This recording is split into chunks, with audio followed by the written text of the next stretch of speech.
സർവം കൃഷ്ണാർപ്പണമസ്തു. ഗണപതി ക്ഷേത്രത്തിൽ തേങ്ങ ഉടയ്ക്കുന്നത് എന്തിന്? നമ്മൾ ക്ഷേത്രത്തിൽ പോകുമ്പോൾ, പ്രത്യേകിച്ച് ഗണപതി ക്ഷേത്രത്തിൽ ആദ്യം ചെയ്യുന്ന കാര്യം തന്നെയാണ് തേങ്ങ ഉടയ്ക്കുന്നത്. എന്നാൽ ഒരു നിമിഷം ചിന്തിച്ചിട്ടുണ്ടോ, എന്തുകൊണ്ട് തേങ്ങ? മറ്റു ഫലങ്ങൾ ഒന്നും അതിനായി ഉപയോഗിക്കാത്തത് എന്ത്? ഗണപതിയും തേങ്ങയ്ക്കും തമ്മിലുള്ള ബന്ധം എന്താണെന്ന്? ഗണപതി ഭഗവാനെ നമ്മൾ വിളിക്കുന്നത് വിഘ്നേശ്വരൻ എന്നാണ്.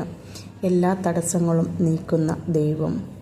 നമ്മളൊരു പുതിയ ജോലി തുടങ്ങുമ്പോൾ, വീട് പണിയുമ്പോൾ, വിവാഹം നടത്തുമ്പോൾ, കുട്ടികളുടെ പഠനം ആരംഭിക്കുമ്പോൾ ആദ്യം പ്രാർത്ഥിക്കുന്നത് ഗണപതി ഭഗവാനോടാണ്. കാരണം ജീവിതത്തിൽ മുന്നോട്ടു പോകാൻ, വിജയം നേടാൻ ആദ്യം വേണ്ടത് തടസ്സങ്ങൾ മാറുക എന്നതാണ്. തേങ്ങ ഒരു സാധാരണ ഫലമല്ല. ഹിന്ദു ആചാരങ്ങളിൽ ശ്രീഫലം എന്ന് വിളിക്കുന്നു. തേങ്ങയുടെ രൂപം തന്നെ മനുഷ്യ ജീവിതത്തെ പ്രതിനിധീകരിക്കുന്നു. പുറംതോട് നമ്മുടെ അഹങ്കാരവും, കഠിനമായ പുറംചിപ്പി നമ്മുടെ സ്വാർത്ഥത, ഉള്ളിലെ വെളുത്ത ഫലം ശുദ്ധമായ ആത്മാവ്, ഉള്ളിലെ വെള്ളം മനസ്സിൻ്റെ വിശുദ്ധി. നമ്മൾ തേങ്ങ ഉടയ്ക്കുമ്പോൾ കഠിനമായ പുറംതോട് തകർന്നു പോകുന്നു. അതുപോലെ എൻ്റെ അഹങ്കാരം ഞാൻ തകർത്ത് സമർപ്പിക്കുന്നു എന്നൊരു ആത്മീയ സന്ദേശമാണത്. ഗണപതി ക്ഷേത്രത്തിൽ തേങ്ങ ഉടയ്ക്കുമ്പോൾ ഒരു നിമിഷം കണ്ണുകളടച്ച് ചിന്തിക്കുക. എൻ്റെ അഹങ്കാരം, എൻ്റെ നെഗറ്റീവ് ചിന്തകൾ, എൻ്റെ ഭയങ്ങൾ, ഇവയെല്ലാം തകർത്ത് നിൻ്റെ പാദങ്ങളിൽ സമർപ്പിക്കുന്നു. അപ്പോൾ ആ ആചാരം ഒരു സാധാരണ പതിവ് മാത്രമല്ല, ആത്മപരിവർത്തനമായി മാറും. ഇതിനു പിന്നിൽ ഒരു ഐതിഹ്യം കൂടിയുണ്ട്, അതുകൂടി പറയാം. ദേവന്മാരുടെ അമ്മയായ അദിതി തൻ്റെ മക്കളെ ദേവാന്തകൻ എന്ന അസുരനിൽ നിന്ന് രക്ഷിക്കാൻ ശക്തിയുള്ള ഒരു മകൻ വേണമെന്ന് കരുതി ഗണപതി ഭഗവാനെ പ്രാർത്ഥിച്ചു. തൻ്റെ കഠിനമായ തപസ് ചെയ്തു.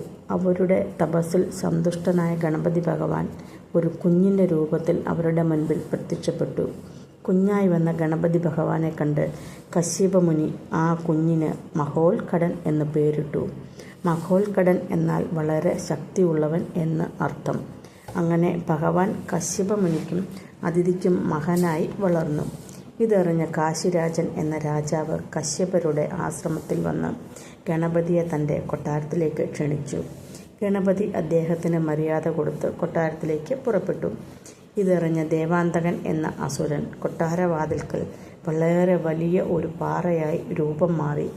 സത്യം മനസ്സിലാക്കി ഭഗവാൻ കാശിരാജാനോട് 108 തേങ്ങകൾ കൊണ്ടുവരാൻ ആവശ്യപ്പെട്ടു.